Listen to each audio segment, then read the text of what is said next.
Tonight in Los Angeles, California, thousands of teenagers will drive up and down Hollywood Boulevard, endlessly searching for sex.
Los Angeles, California, thousands of teenagers will drive up and down Hollywood Boulevard, endlessly searching and endlessly searching and endlessly searching for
under 17 not admitted without parents or guardian.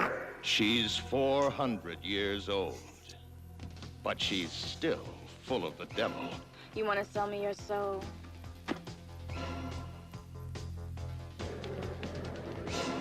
She's about to fulfill an ancient curse. You will never kill me. I will walk this land again and seek my revenge. She lives beneath the streets with the undead. Move and show yourselves! And only she can control their evil powers.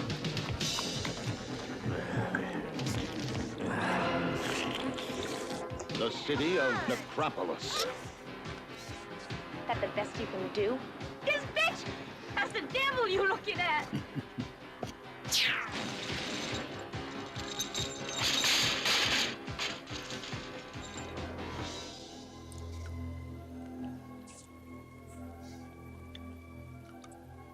Kill the invaders!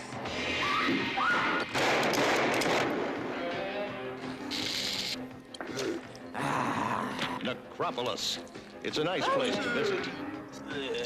But you wouldn't want to live there. It could totally happen. Good evening, fans of fantastic films, and welcome once again to the Drive-In Asylum double feature with me, Sam Panico, and our very special guest tonight, self-described B-movie bimbo and video vixen, Coma White. Welcome once again. Hello. Can you hear me? Yeah, we can hear you. Perfect. Hello. Thank you so much for having me. Thank you for being here, and thank you so much for recommending these two films. Coma White picked both of these features tonight, and it's going to be sensational. I can tell already. Yes, I sent you a list of movies. I don't know if I would have paired these two together because it's a very interesting double feature, but I'm very excited for it. And I'm trying to channel Leanne Baker from Necropolis tonight. You're doing a good job of very it. Fit in. Yeah, she has a great look in this movie. I that's why I'm like shocked that this isn't a bigger cult movie. Like it has like everything in it that should make it one. Oh yeah, it's so much fun. And I actually just saw it for the first time back in like January. It's one of those movies that's been on my radar forever. The poster's incredible. I mean, that's kind of like what I strive to look like. She's just, platinum blonde in leather on a motorcycle, just badass chick. But for some reason, I just always avoided it. And then I finally got a chance to see it. And I'm like, this is so much fun. I loved it. And what I also love about it is that it's a crisp, like 78 minutes, which I think we as a society need to go back to making 78-minute movies because that's like ideal for me. I totally agree. I saw Black Phone 2 recently, and that thing was like 2 hours long. And I'm like, there was no need for that. So yeah, it's just a lot of fun. It has like it checks off all the boxes, like satanic witches, badass women, and like 6 breasts. If you know, you know. Yeah, I thought this was a trauma movie. The more I looked into it, I was like, no, they didn't do this. Although Full Moon has it now that they didn't make it. Yeah, no, it was an Empire film. I think Empire made it, but I'm not 100% sure. But yeah, it does fall under the Full Moon umbrella. And then it's also produced by Tim Kincaid, also known as Joe Gage. Yes. So you know you're getting yourself into a good time. So it definitely delivers on the camp. Yeah, and it's fun. It's quick, straight to the point, and just, I also have an obsession with like New York City in like the 70s and the 80s. And I think this was only filmed partly in New York, or maybe just a couple of scenes, and then everything else was probably like in Canada or something. I don't know, but it does still have a little bit of that like New York grit to it. I'm sure they found somewhere cheaper where they didn't have to pay so much money to film, but they shot the Oh yeah. essential stuff in NYC. Yeah, I mean you'll see a recurrent shot of, I think it's like the Twin Towers, and they use it like 3 or 4 times. So that was their one New York City shot. Mario Bava made a great fake New York out of cardboard boxes for Inferno. It was great. Amazing. So you have not, Bill, you have not seen this, right? I have This is your not. This first is going to time. be, yeah, first time watch. I'm Yeah. so excited about it. And I already know, like I said, I know I'm going to love it because I was flipping through it earlier this week. I wanted to save the full experience for tonight, though, because it was Oh, just, yeah.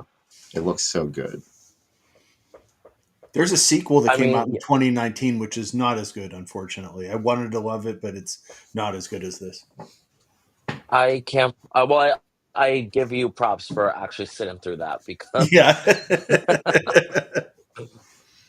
I think I saw like the poster for that. You know what? I'm like, I'll pass on this. Just watch the trailer on YouTube. It's much better than the movie. As is most Yeah. of the movies, but this one does deliver, in my opinion.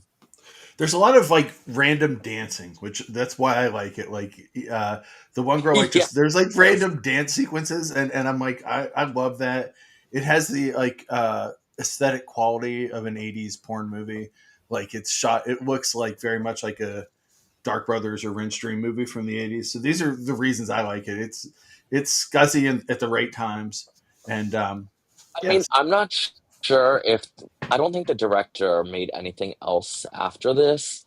I'm not sure if he was using like an alias, so yeah, it's definitely possible that he probably was a porn director, um, as If he's most of hanging them around with Tim are. Kincaid, he was, I'm yeah. sure.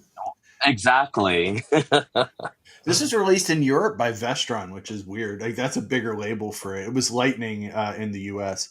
and I love this box art would scream to me from rental. Like just the art of this, it's like the greatest looking poster for this. Like you said, for this movie, it's a short haired blonde girl with black eye makeup on a bike. Like 15-year-old me would be like, I don't know what that is, but I'm ready for it. Like, You now are ready Exactly. now for it. I'm ready for it at 53. Yeah.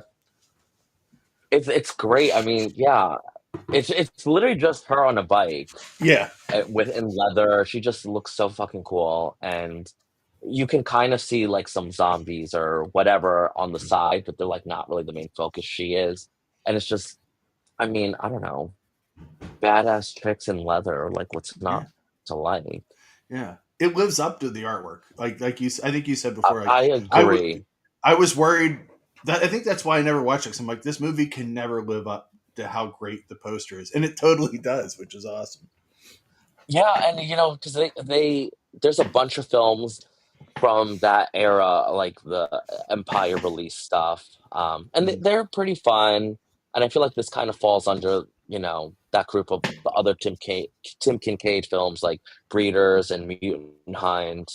Um, but I feel like this one definitely stands out above Yeah. those, in my opinion, at least. Any Have you movies seen that go those that Breeders, I've seen Breeders and Mutant War is like Mutant another. Hunt? Yeah, Mutant Hunt. That's one I'm thinking of. Yeah, those fit in, and she's also the same actress as in Mutant Hunt as well. Yeah, I think she was in a bunch of those. Same. Yeah, Did she have the same look in the other movie? I I don't. don't know. Yeah, I don't remember. I'll come back and do a full report uh, at a later time. But yeah, I hope so. I don't know if she has that like same exact Hmm. look, um, but yeah, I'm not sure. She didn't transform. She didn't reinvent herself like Madonna, or she did Well, you maybe. can you can definitely see Madonna's influence, and especially with the short platinum blonde hair. Because I mean, back in like I think this was like '86. Hmm. Everybody was trying to be Madonna, so it's like, of course, she has like the true blue hair. Yeah, that was when Desperately Seeking Susan, post Desperately Seeking Susan, but pre Who's That Girl. Oh, So Hmm. Madonna almost could have been a movie star at that time. my small town mall had a JCPenney's that had an MTV section, and all the girl stuff was Madonna, and the boy stuff was Def Leppard. It was like the Union Jack shirts, and They're close. but the girls had much cooler outfits. As always, like they were, oh wow, like gloves and all sorts of stuff. Yeah, it was cool. I did get a Union Jack shirt though. Chubby 12-year-old me jumping around trying to be Aw, Joe Elliott. Yeah, it was I nice. love it. Yeah. Oh, Sam vanished. Oh no. He'll be back. Well, so I do have, I don't know if you noticed, I have my Drive an Asylum pin right here. Ooh, I see that. Oh, Right it's here. beautiful. Love it. Thank you for representing. Of course. Oh, there's Sam. Hi, Sam. I've returned. I lost my train of thought now. I don't know if you noticed, it zoomed by on the marquee there, but coming up in December, Super Horror-Rama is going to be doing a fabulous screening of Terror Train and Horror Express. Oh. Two set on a train in winter horror movies, and I was lucky enough to be involved. I'm going to do an ad gallery intro for it. There's going to be some live introductions. It's taking place at Music Box Theater in Chicago. So you can only go if you're in Chicago or if you want to just zoom down there for a weekend. But I'm really excited about that because those two movies are just so important to me. I walked past the Music Box when I was in Chicago, and I was like, "Oh, they're not." Is it It was beautiful? like a Tuesday night. There's nothing fun happening on it. These are Saturday movies, right? But anyways, still good time. Yeah. That's a really good double feature, but that's a Bill double feature. I think if I were to ask you to pick any two movies, those are probably maybe two of the ones you would play. It's very me. I associate Horror Express with you. It's crazy because getting back to Necropolis, this was the kind of movie that I was such a snob when I was a teenager. Like I didn't rent everything in the video store. I was like, oh, that's not the kind of movie I want to watch. I of course shot myself in the leg doing that because I missed out on so much good shit. So for me, a lot of these it's discovering all these full moonish, even though this isn't full moon. That's the kind of stuff I avoided, like the trauma stuff. I saw Toxic Avenger and I hated it, and I was like, oh, I'm not renting any more of their stuff. You just watched Bloodsucking Freaks. Really? Yeah. Bill was like, "Oh, I watched Bloodsucking Freaks on Tubi, and it's wild." I'm like, yeah, so good. those are what I don't know. I came from. I'm sure you did. How did you come in? Were you a big time Trauma fan? I love Trauma, and I've gone to work with them a few times, which I'm really thankful for that. But That's yeah, exciting. I love that kind of stuff. They're extremely offensive, and I love that Toxic Avenger was the one that was. You're like, oh, I hate this because there's way worse I know. Trauma stuff. And that was 15-year-old That's me. probably wow. And so you still have not seen it since. No, I've seen it. Oh, I've seen it Okay, once you just since. still don't like it. No, I think there's Okay. better stuff. Like you said, there's better stuff than Toxic Avenger. That's all. That's a high watermark I for love Trauma, though. Toxic. Yeah, I love Toxic. Yeah. Yeah, it's better than Trauma's War, or I can think of a couple other worse ones. I mean, Poultrygeist. Oh yeah, okay. That's very, very well. What's funny about trauma films is they're equal opportunist offenders. Nobody's safe in a trauma film, No. so it's extremely offensive. But I find that entertaining. They got me in every time, especially with the painted artwork on some of their movies. Like Class of Nukem High, I saw because I was like, well, this looks awesome from the artwork, and I like, do you know what I mean? But Yeah. that's the what we always talk about, the ballyhoo of getting you to go in and watch a movie. They were doing it on their boxes for rental. Like I was like, oh wow, that movie. Hmm. Like Poltergeist the same way. It's like it's like I have to see a movie named that. And Oh yeah. That's all that What matters. about Mother's Day? I love Are you a Mother's Day. Mother's Day fan? Yeah. Love Mother's Day. Super Mother's Day fan. Okay. Yeah. My favorite part is when they're laying around the woods in their bra and panties. Like at night, there would have been bugs all over them, and they're laying there like Oh, yeah. nothing's going. I love Yeah, that. that one's wild. It ends right where you're like, huh? Like, I want more of this. Like, Yeah. suddenly a werewolf. Yeah, that ending is weird. Yeah. Yeah. Like we don't think she was real, did we? I forget like the exact The explanation. whole movie, they've led us to believe that it's bullshit, and then she pops out of nowhere. There she is. Yeah. Yeah, I was the kind of nerd that would go to my small time video store owners that worked in the store and be like, you should get more of these Troma movies. And they're like, well, you're the only one renting them. And I was like, I'll rent them every day if you keep bringing them in. So, yeah, I was constantly begging for stuff. Yeah, I mean, you know, there's like the Troma films, but then there's also like the stuff that they distributed, which is completely different from stuff like Poltergeist and Toxic Avenger. So you might like their other stuff better, like Bloodsucking Freaks, and I'm trying to think what else, like Pigs, and I might like Pigs a little. all that other stuff. Bloodsucking Freaks was my torture test movie for kids growing up. Like, if you wanted to watch movies with us, you had to like pass that. You had to pass that. And generally, the drill scene would usually, or the dentist scene would usually stop most people. Yeah. The straw scene was to me.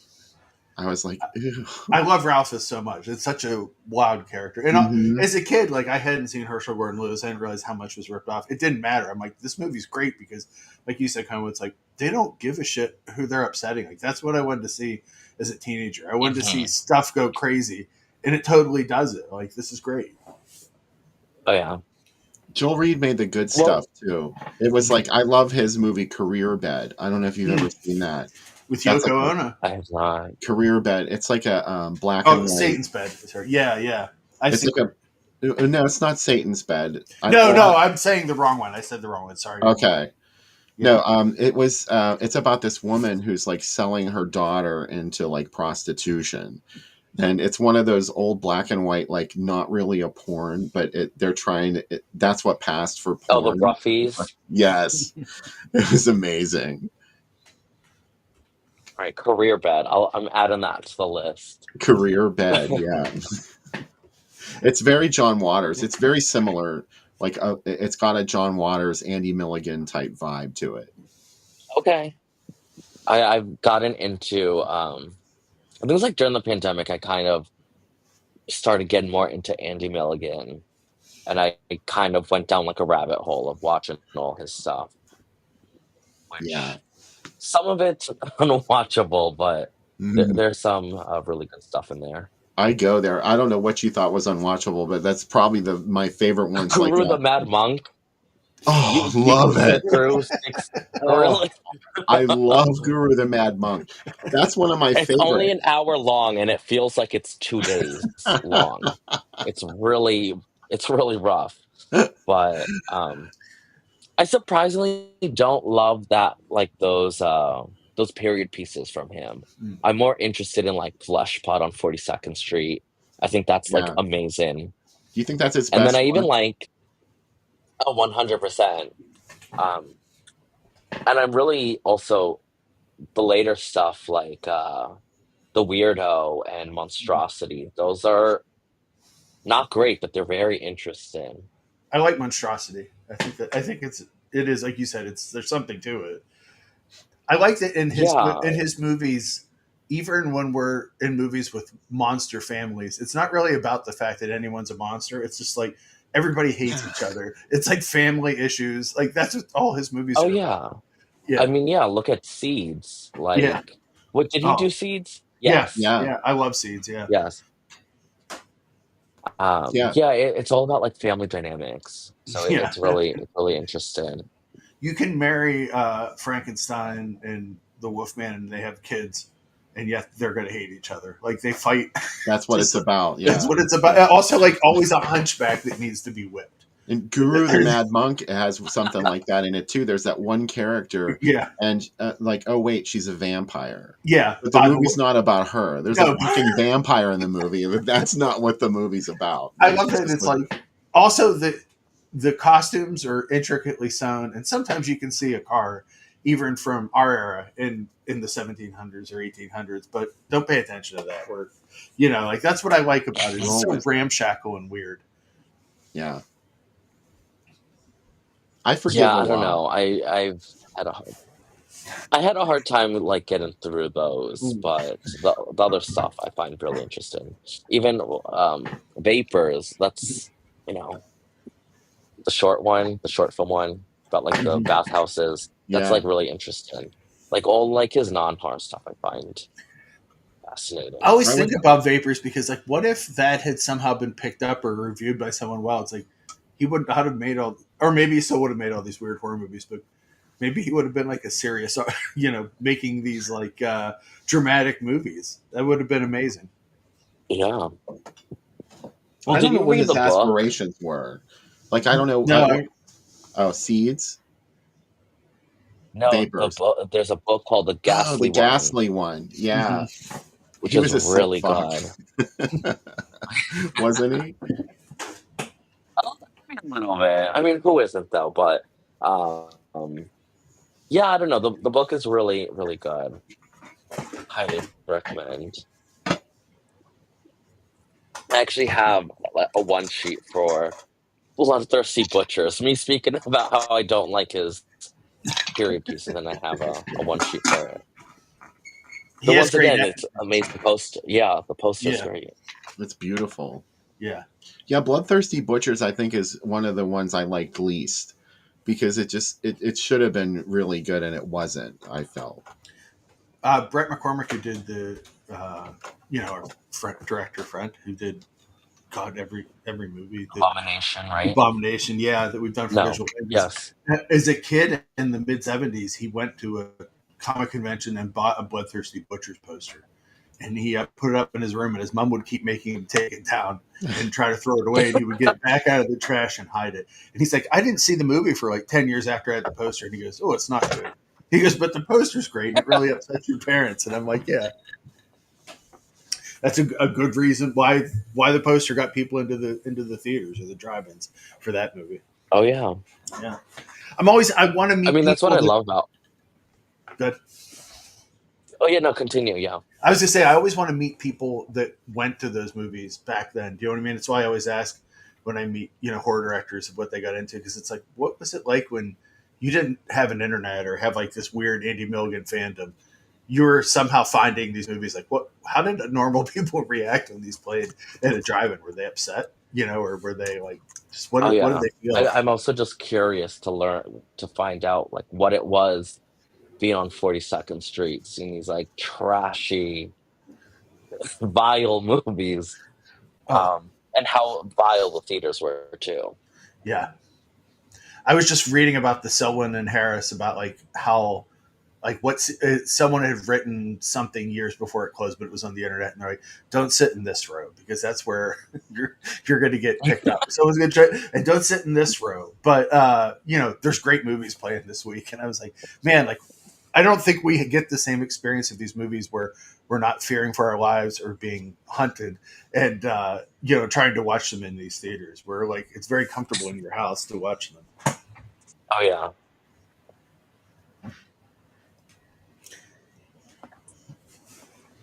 Sorry, I had like a glitch going Oh on. no, cool. I always think of that marquee of the "Make Them Die Slowly" marquee in Times Square, like how crazy it looks. And Oh I'm like, yeah. I think it was like the Liberty Theater. what would it be like to go there? Do you know what I mean? Like to be surrounded by this Italian cannibal movie. Like I mean, we're never I going to be love able to that, live it. Yeah,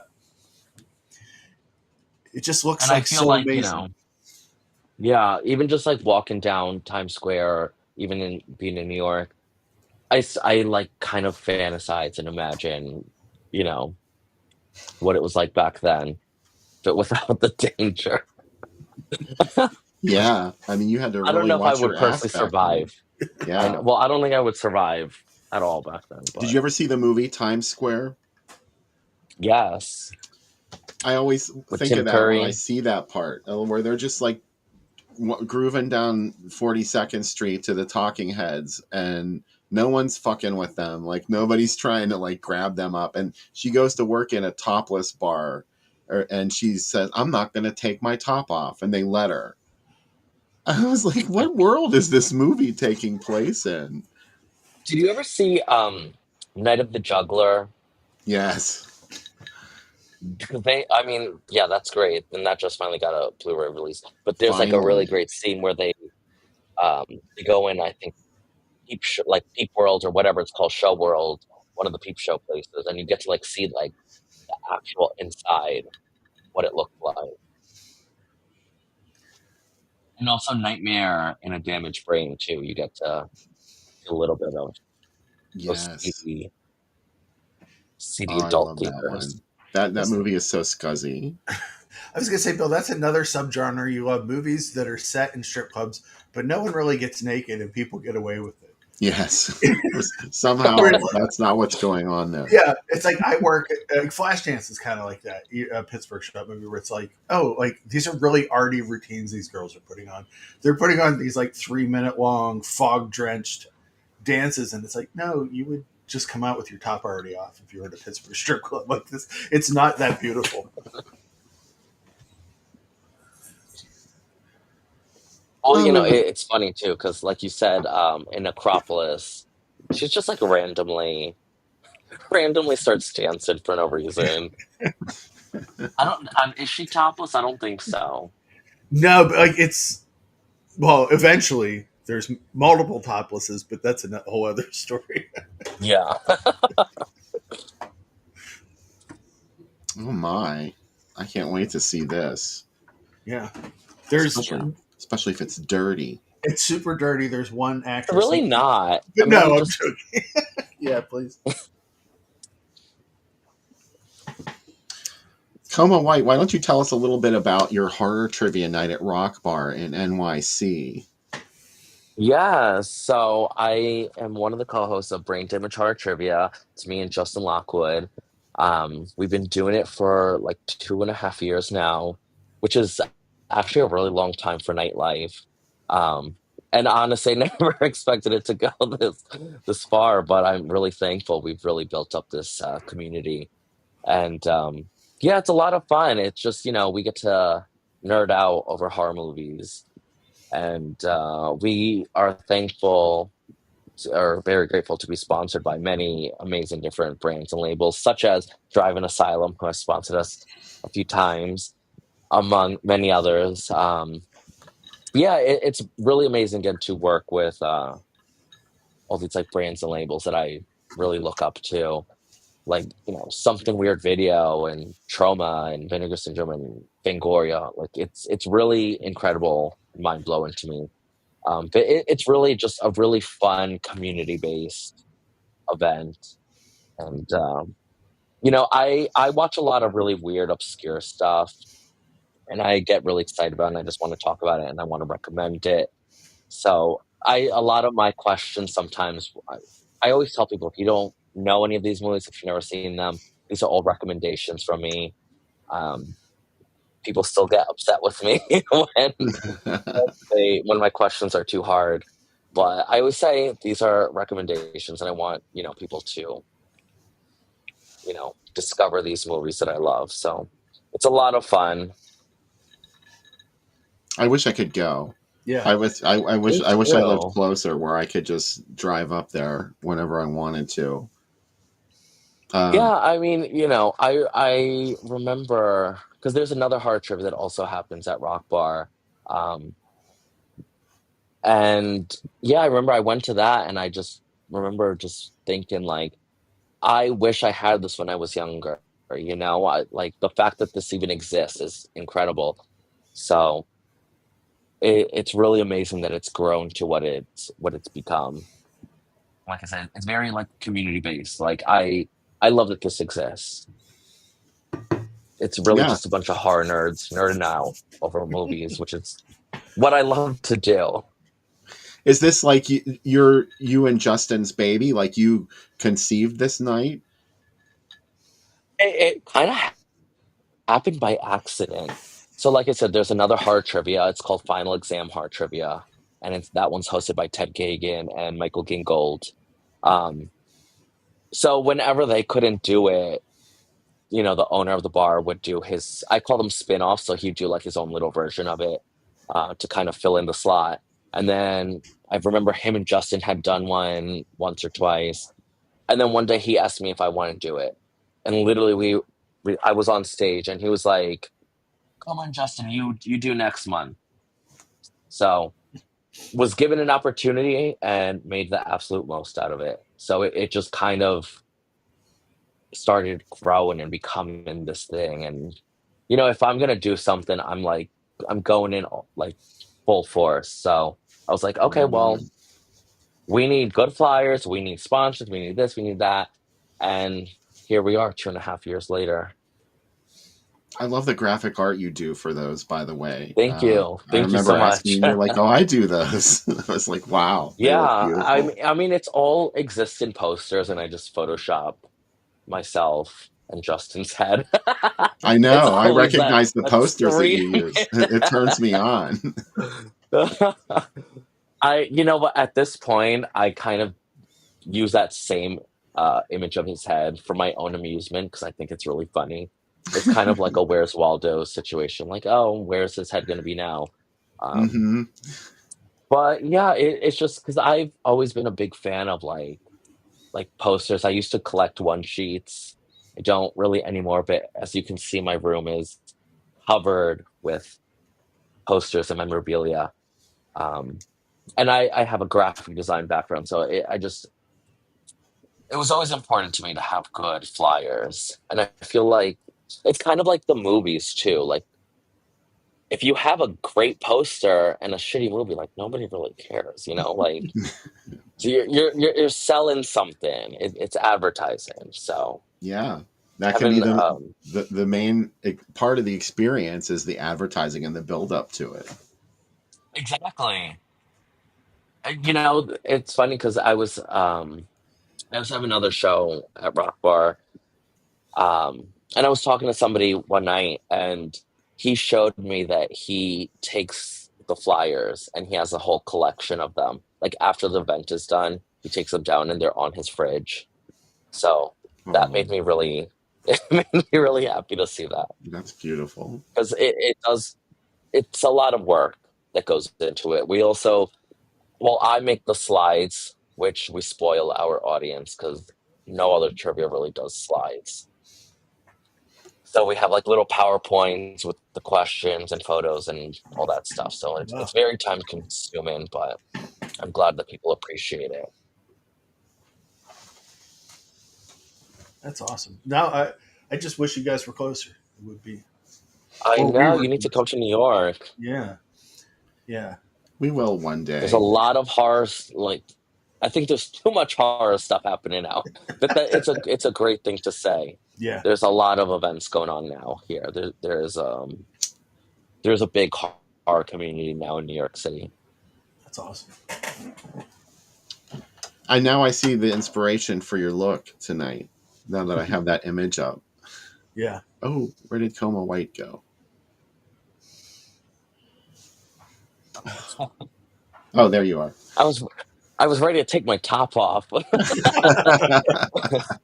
I was hoping when you came back you would be topless. I would have been dancing, yeah. um, yeah, this is kind of like, is this really representative of the film, like those hooded creatures down in the bottom there? Yes. Oh, At the end. I Yeah. probably like the last like 5 minutes. Yeah. okay. So But don't wait for this. this look for her is definitely representative, though. So, yeah. Oh yeah. Like she's the main star. Like, satanic witch in leather. What's not to like? She's got it sort of like a Linnea Quigley look to Mhm. her in this image, rather. Yeah, I feel like very Brigitte Nielsen too. Mhm.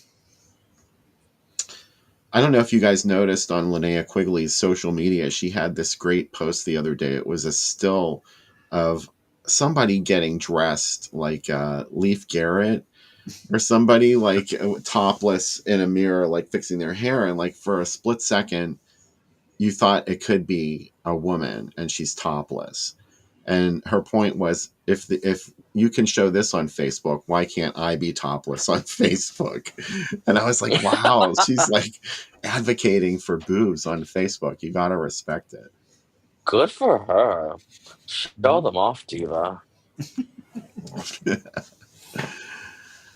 All right, so let's do the drink segment right now, and we'll be right back with Coma White talking about Necropolis on the DIAD app.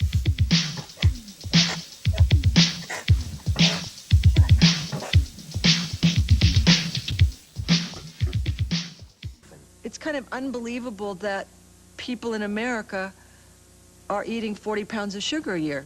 I was told about it, first of all, by someone who was a nutritionist and said, Sherry, you've got to make some changes in your diet. I have equal, and I feel happier because I feel okay. It tastes good to me. It's just there. I use it. I like it. You got the sugar, you got the pink stuff, and you got the equal. Only Equal has 100% NutraSweet. No sugar, no saccharin. I choose equal.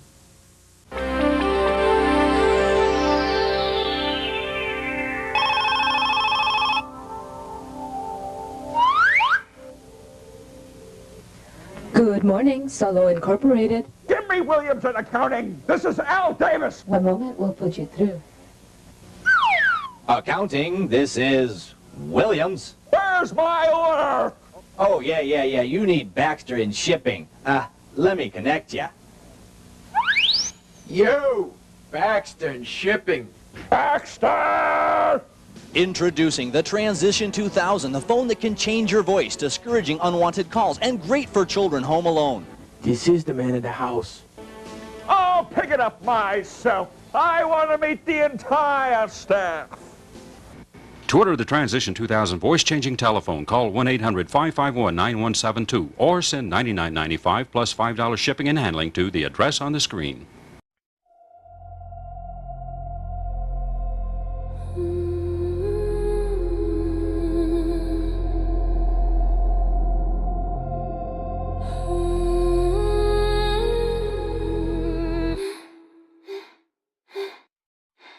Ashes smolder, wind cuts deep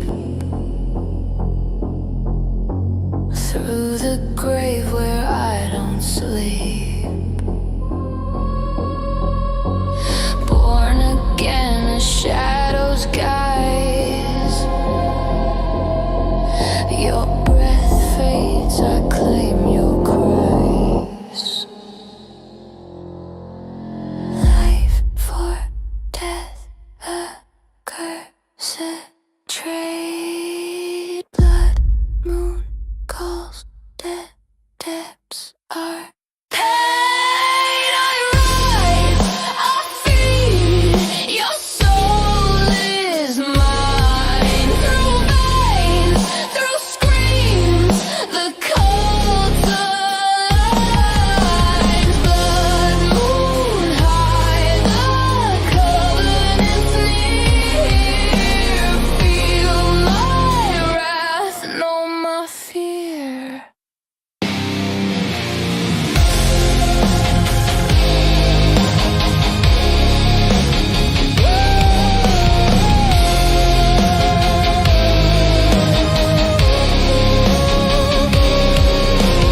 Flesh decays, your time is gone. Drained and hollow, I move on. From the ash, my sisters awake. One more soul is all we take. Life for death, the cycle spins. Blood moon howls, the feast begins. I rise, I feed, your soul is mine.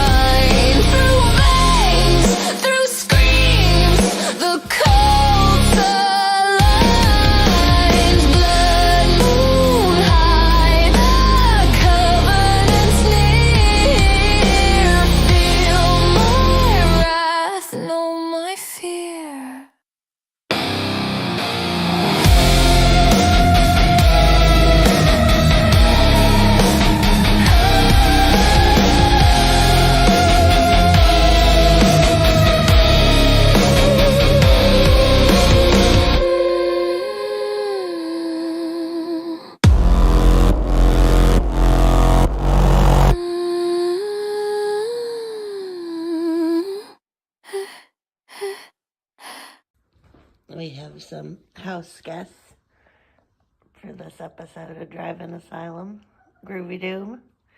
We have Mr. Rick and Miss Lucy. They're Reggie's cousins. We're babysitting.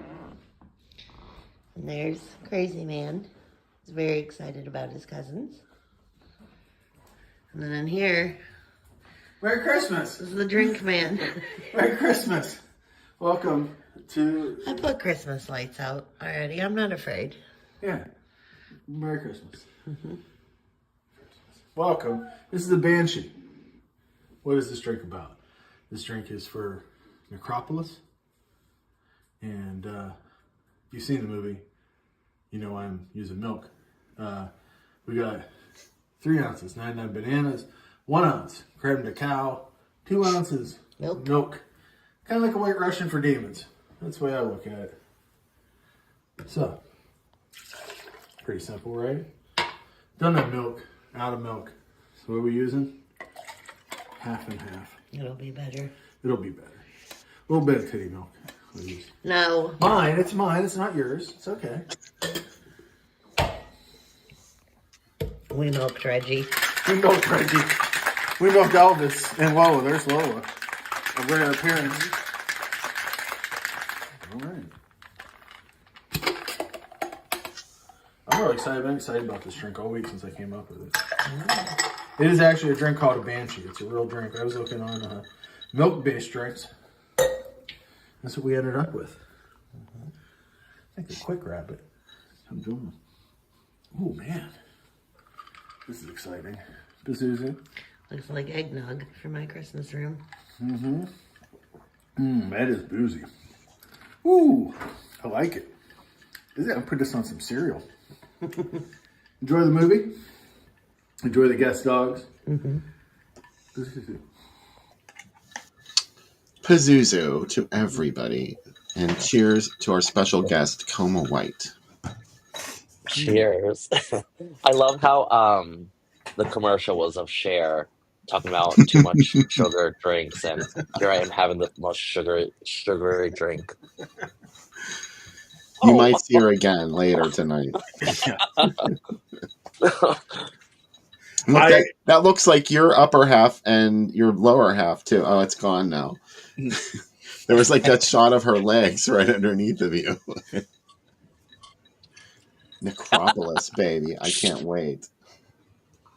I like I watched the VHS trailer for this, or Bill showed it earlier too, and I saw it, where they say it's a nice place to visit, but you wouldn't want to live there. I'm like, I don't want to even visit the Necropolis.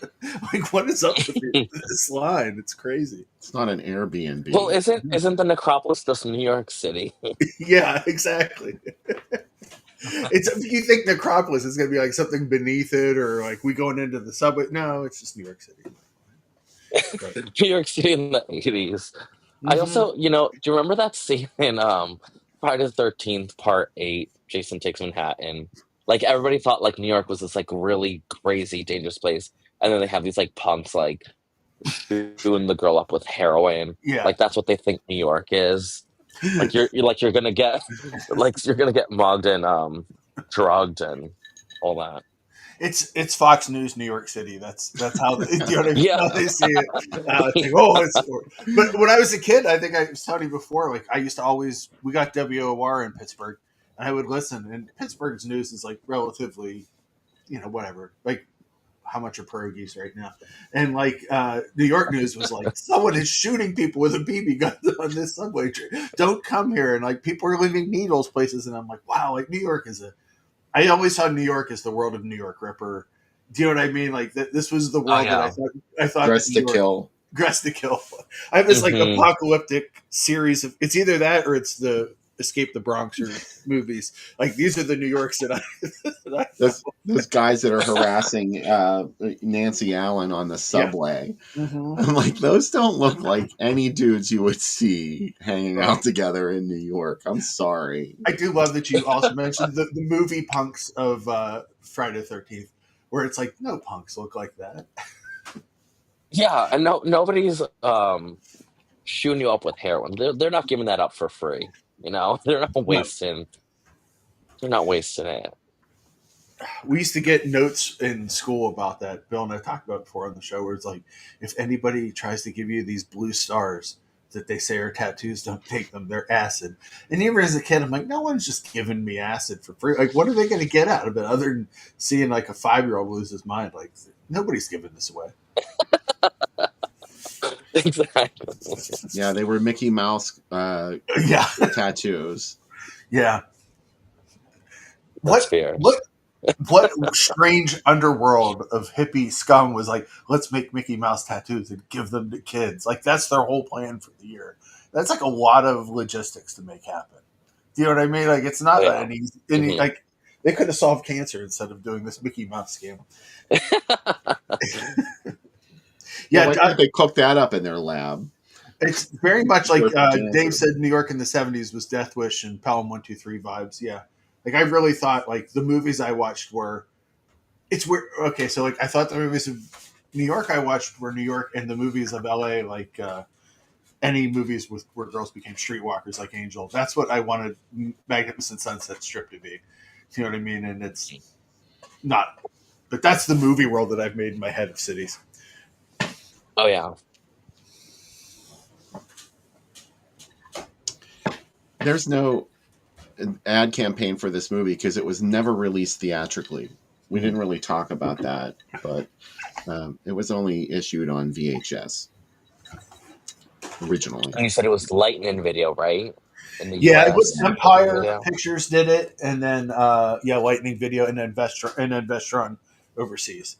They may have done a small re-release here. Yeah, re-release. Oh, on tape on VHS. Yeah, and then post streaming and DVD era, like Coma said, it's been Full Moon. It's in their Grindhouse series that they put out, which is a lot of non. I don't own that DVD, but I always just assumed that it was like a budget DVD, and the quality was really bad, which I think is why I never picked it up. Same, yeah. I was thinking about that today because I'm like, surely this is in my collection, and I'm like, no, like, why haven't I bought it? And I'm like, oh yeah, because I know the minute I buy that DVD, someone's going to put Vinegar Syndrome's going to put out a 4K of like everything. I'm waiting. I'm surprised they haven't put it out yet. Because this is so much fun. They put out Mutant Hunt. I think they put out Breeders. Creepazoids, I think they put out. Yeah. Yeah. I'm just waiting for this one because this one I need this in my collection. We got a Vinegar Syndrome. Just rewatched it. We got a Vinegar Syndrome retail shop in Pittsburgh. Oh, okay. Have you ever been to the one in Connecticut, the Archive? Mm-hmm. Oh, it's fun. I could spend like hours in there.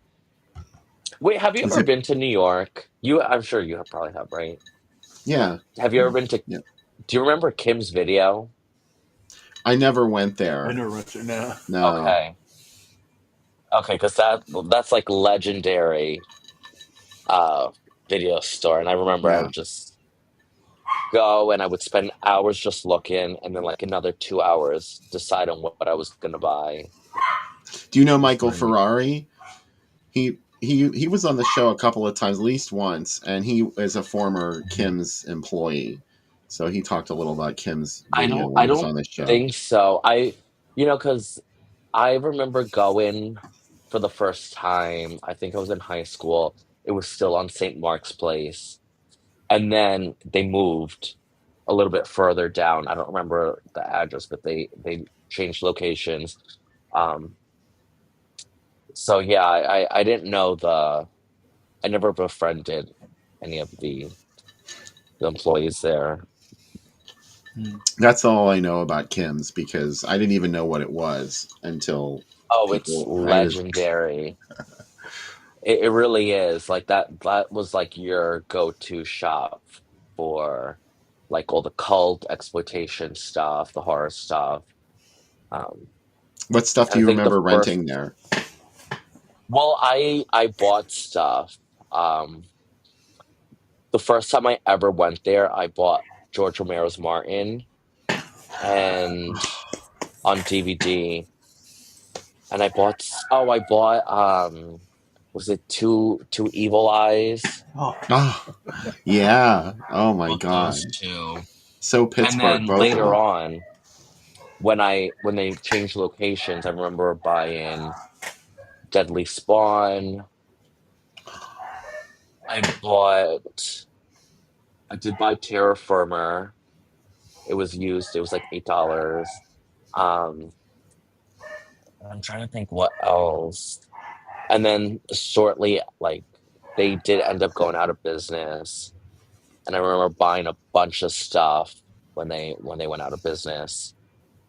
Um, I think mm,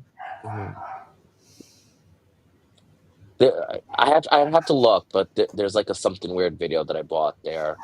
But yeah, it was really legendary. Your Deadly Spawn that you got there, was it on DVD or VHS? DVD. It's the trying to see. I forget who put that out. Synapse, I think. Yes, yes. It's the Synapse one. When I was a kid, I used to rent it from our local video store called Act 2 or Act 1 Video. And it was the big Mhm. box Continental Video It was like VHS. Alien Prey or something like that. No, it's called Return It to had the like a different. Aliens, The Deadly Spawn. Yes. Yeah. Okay. Yes. And they gave it to me when they went out of business. They put a bunch of their tapes up for sale, and I went in there, and there it was. And I took it up to the counter, and she's like, "Oh, you rented this so many times, you already paid for this." She's like, "You can just take this," but there was no box. It's only the tape. You They still have threw all. it? I do, yeah. It's probably all It's like amazing. mildewy. I haven't watched it in a long Yeah. time. Yeah. I Um, mean, I don't live in New York City. I'm still in Long Island, so okay. I didn't frequent Kim's as much as I would have liked. But I had places here in Long Island. Like there was a place called. It used to be called CD Warehouse, and then they changed it to CD Island. So I used to go there like every weekend. And it was like a used record, like a used CD store, and it sold movies. So I'd go there all the time. And there's still another used record store here called Mr. Cheapo's, which I will go to. Right on. Yeah. We have a couple of great record stores here in Pittsburgh. There's a gigantic one called Jerry's Records, and it's a Okay. warehouse, and it's just like so many records. Like you can't imagine how much stuff is in there, and it's a little overwhelming. Like if you have that fear of like liminal spaces like that, it can be a little bit uncomfortable. But it's Yeah. just it's unreal to walk in there. You never know what you could find in there. You could spend all day looking through the records. And Yeah, really, there's a place called High Fidelity in Amityville that it's very like you have to dig. The only thing organized are like the records, which I don't collect vinyl. I never got into it. I love the idea of it. I can't afford another collection. I don't have the space for it. yeah, But that place you have to dig for the movies. But like, it's like 2.99 DVDs, so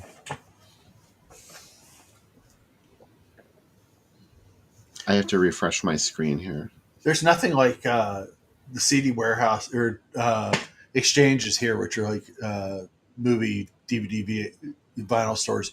They have dollar DVD section, and like even if like it's such a great thing, so like I can spend $1. Do you know what I mean? Even if I hate it, then I just toss it out. But I I might mean, find something crazy. yeah, I love DVD hunting. I really do. And I remember, I would go to like dollar stores and all that stuff. There was a time when Dollar Tree was selling movies for like Mm-hmm. $1. Yeah, And they'd get like shipments of like, I guess leftover MGM stuff. So I remember I bought like Return of the Living Dead on Blu-ray for $1 I got and Child's Play. New York from them, which like what was hard to find for a while. Yeah, I loved those when they would come back out like that. It was amazing. Oh yeah, they would have like a lot of those like RLJE, like the Shutter stuff. Mm-hmm. And I would like drive all over, go into every single Dollar Tree trying to find dollar DVDs. But I love that kind of stuff. I really do. all right. So tonight's first film, Necropolis, it's streaming on Tubi. You can go watch it for free. get ready because we're about to do the countdown. Any last thoughts before the audience and me and us go off to watch this movie? I hope you all enjoy this movie. Um, and yeah, there's a scene with 6 titties, so it really checks off all the boxes.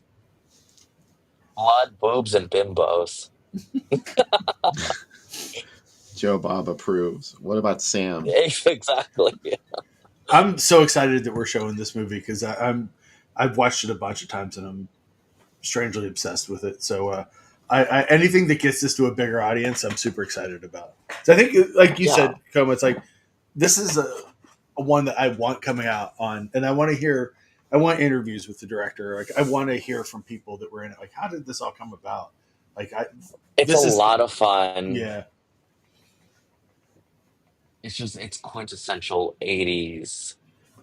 I want to call it trash, but it it I is think a little trash is sleazy at times, and it's fun. It's a fun time.